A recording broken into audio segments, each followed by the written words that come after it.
बच्चों, विज्ञान के सेशन में आप लोगों का स्वागत है। मैं ऋचा सेठ आस विद्यालय की तरफ से आपके ये सेशन साइंस के ले रही हूँ। हमारा जैसा आप जानते हैं चैप्टर 1 जो चल रहा है आजकल वो है पौधे एवं जंतुओं का संरक्षण। और हम लोगों ने इसका एक सेशन कर लिया, आज उसका सेकंड सेशन है और इसमें हम बात कर रहे हैं वन एवं वन्य प्राणियों का संरक्षण। अब हमने इससे पहला जो हमारा सेशन था उसमें हमने देखा था कि किस प्रकार डिफॉरेस्टेशन से, वनोन्मूलन से हमारा क्या हो रहा है, वनों को नुकसान हो रहा है। वनों का नुकसान का अर्थ है कि हमारे जो पेड़ हमारे वो काटे जा रहे हैं और वो जो एक वनों की जो भूमि है वो किसी और पर्पस के लिए के या तो और किसी खेती के लिए या मकान के लिए, कारखाने के लिए उस धरती का उपयोग हो रहा है। फिर हमने देखा था कि कैसे ग्लोबल वार्मिंग हो रही है, कार्बन डाइऑक्साइड का लेवल इंक्रीज हो रहा है, हमने ये सब समझा था। ये एक एस्पेक्ट है जो अगर हम डिफॉरेस्टेशन की बात करते हैं, लेकिन इससे वन्य प्राणियों पर क्या असर पड़ता है इसको आज हम डिस्कस कर रहे हैं इस सेशन में। तो बुक खोलते हैं अपनी और इसको समझते हैं। तो वन एवं वन्य प्राणियों का संरक्षण के लिए सबसे पहले ये एक बच्चों के ये हम जानते हैं कि ये जो हमारा चैप्टर है ये हमने इस तरीके से बनाया हुआ है कि बच्चे इस प्रश्न पूछ रहे हैं अपने टीचर से। तो यहाँ पे जो एक बच्चों में इंक्वायरी थी वो ये था कि वनोन्मूलन के प्रभाव जानने के पश्चात वो बच्चे ये चिंतित थे कि किस प्रकार वन्य प्राणियों को बचाया जा सकता है। मीन्स अगर हम देखें तो हमें भी ये समझने की जरूरत है कि हम अपनी तरफ से क्या इनिशिएटिव ले सकते हैं, किस प्रकार जो वन्य प्राणी है मीन्स जो जीव जंतु उस वन में रह रहे हैं उनको हम किस प्रकार बचा सकते हैं।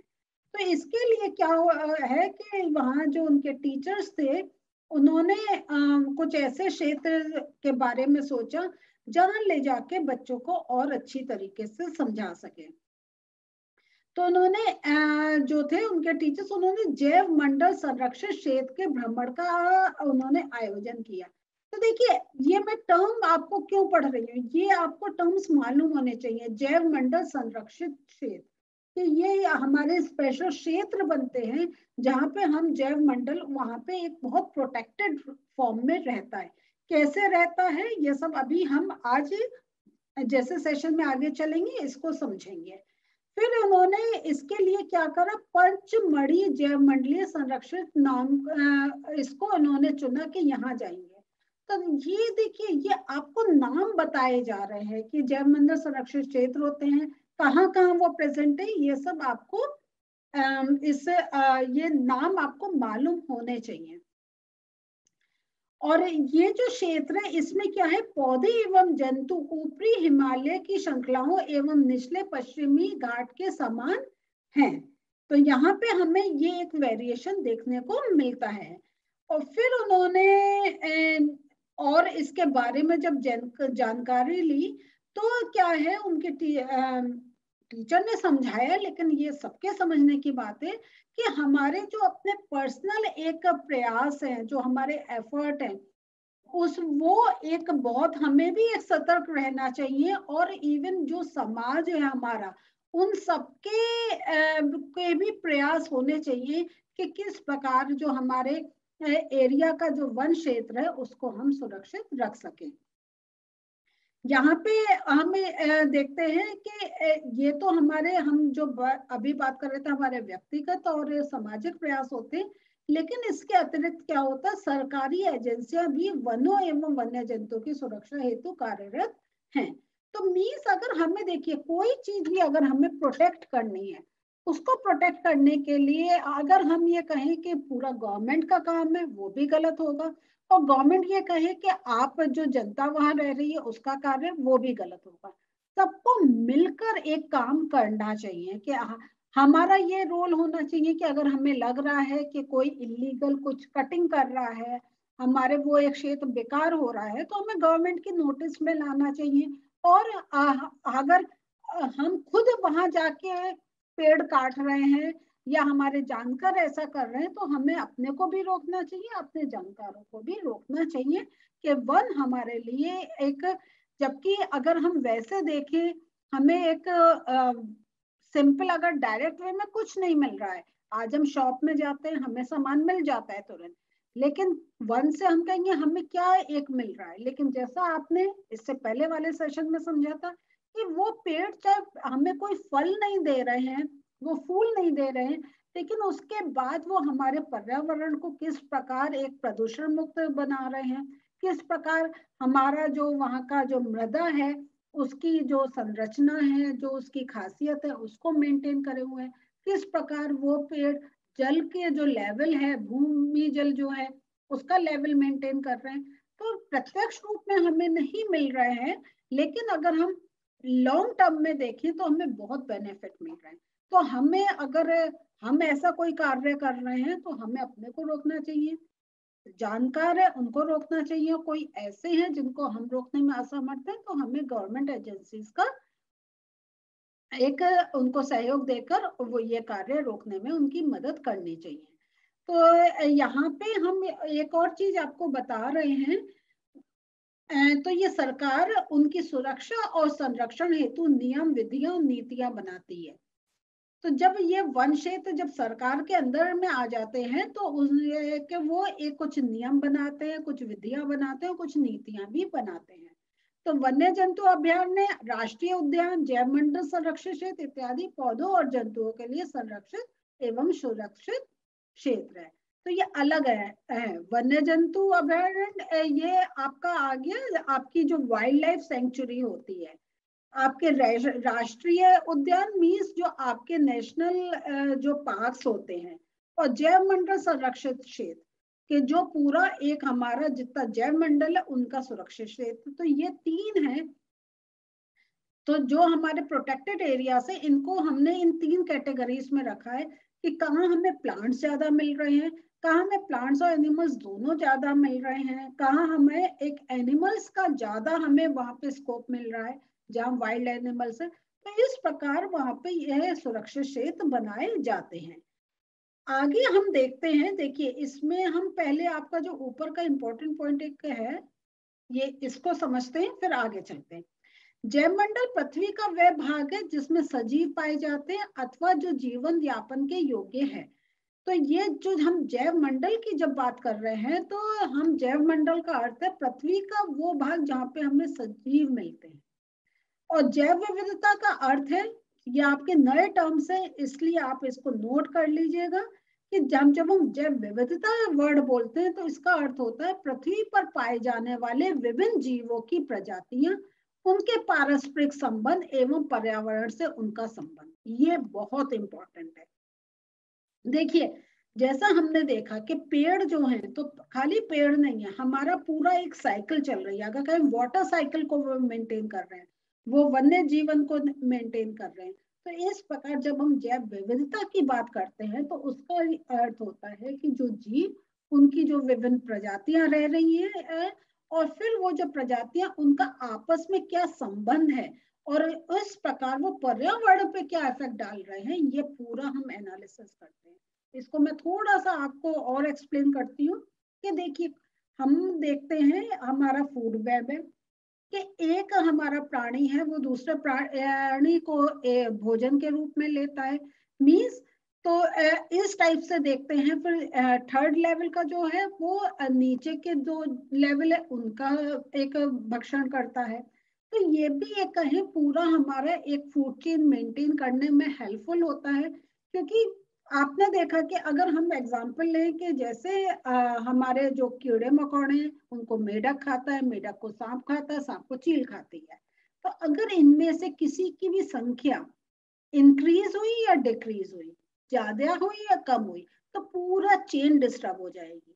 अगर कीड़े मकोड़ों की संख्या कम हुई तो जो उनको भक्षण कर रहे हैं उनकी संख्या कम हो जाएगी, क्योंकि उनको भोजन नहीं मिलेगा तो काफी जीवित नहीं रह पाएंगे।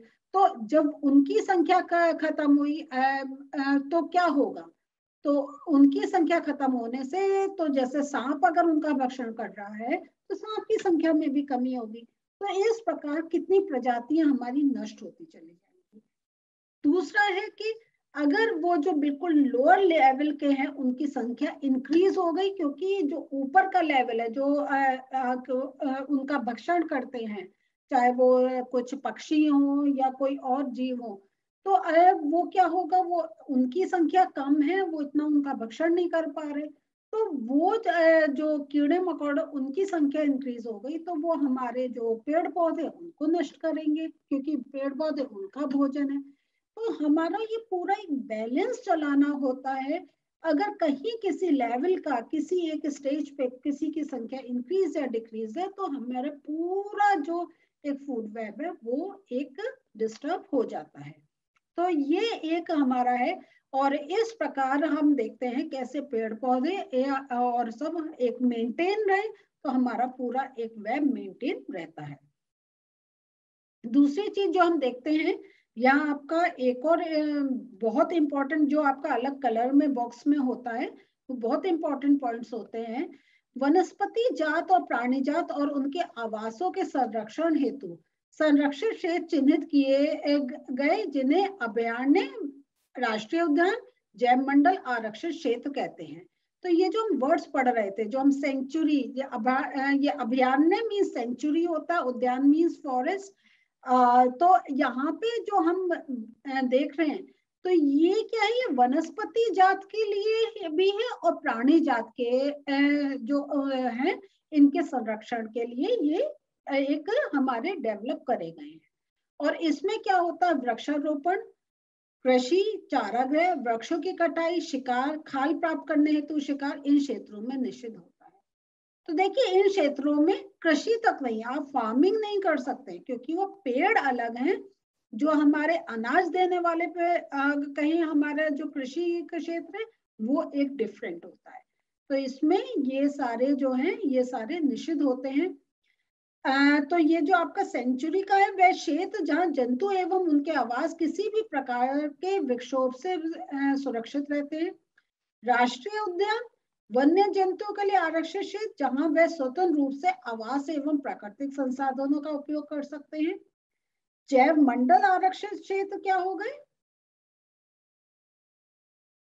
वन्य जीवन, पौधों और जंतु संसाधनों और उस क्षेत्र के आदिवासियों के पारंपरिक ढंग से जीवन यापन हेतु विशाल संरक्षित क्षेत्र।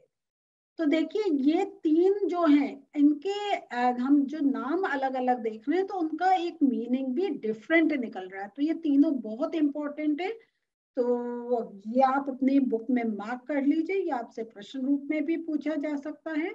तो यहाँ पे आप देखिए जैव मंडल आरक्षित क्षेत्र में हम वन्य जीवन, पौधे, जंतु संसाधन और इवन उस क्षेत्र में जो आदिवासी रह रहे हैं ये और वो किस प्रकार रह रहे हैं उसको भी हम संरक्षित करते हैं। तो जब आप अगर ऐसे कहीं जाएंगे तो आपको वहां पर कुछ अगर देखें तो कुछ हमें ऐसे भी मनुष्य मिलेंगे वो जो जिस प्रकार पुराने हमारे आदि मानव रहते थे उसी प्रकार आज की भी डेट में रह रहे हैं। उनको क्या साइंस में, टेक्नोलॉजी में क्या डेवलपमेंट हुआ है कुछ भी नहीं मालूम। तो ये भी एक देखने वाली चीज होती है। तो यहाँ पे आपको एक क्रियाकलाप भी करने के लिए कहा है, कह रहे हैं कि आप अपने जिले, प्रदेश एवं देश के राष्ट्रीय उद्यानों, वन्य जंतु अभयारण्यों एवं जैव मंडल आरक्षित क्षेत्रों की संख्या ज्ञात की।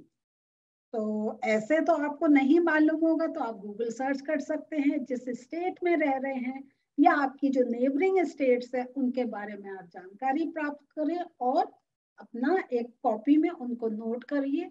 इस प्रकार आपको नए क्षेत्रों के नाम पता चलेंगे, वहां किस प्रकार संरक्षण होता है ये पता चलेगा, और एक आपको ये भी पता चलेगा कि कोई कोई हो सकता है ऐसी आपके आसपास ही जगह हो जिसको अब तक आपके जिसके बारे में आपको नहीं मालूम हो, लेकिन जब पता चल जाएगा तो एक बार आप अपने फैमिली के साथ वहां विजिट जरूर करिएगा, बहुत अच्छा लगता है और आपकी नॉलेज भी इंक्रीज होगी। तो बच्चों आज जो पढ़ा है हम इसका नोट्स देख लेते हैं। वन्य जंतुओं की सुरक्षा के प्रयास व्यक्तिगत प्रयास होते हैं, सामाजिक प्रयास होते हैं, सरकारी एजेंसीज होती हैं और फिर जैसा हमने डिटेल में पढ़ा था, सरकार वन तथा वन्य जंतुओं की सुरक्षा और संरक्षण हेतु नियम, विधियां और नीतियां बनाती है।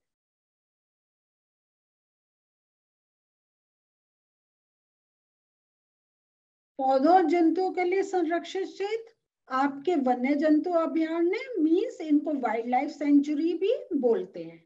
फिर राष्ट्रीय उद्यान, नेशनल पार्क और जैव मंडल संरक्षित क्षेत्र, बायोस्फीयर रिजर्व।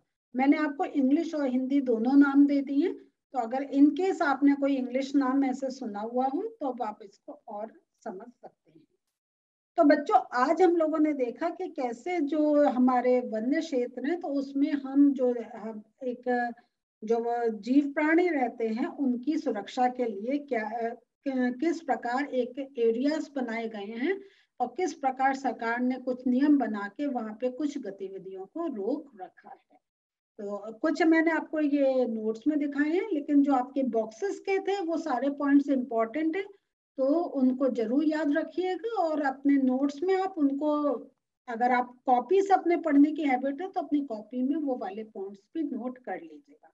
और बुक से अगर आप उनको याद कर सकते हैं तो कोई बात नहीं, लेकिन इस बार कुछ हो सकता है ये आपके लिए नए टर्म्स हो, तो आप इनको रिवाइज करते रहिएगा। तो आज का सेशन अब हम यहीं रोक रहे हैं, अगले सेशन में फिर मिलते हैं। बाय।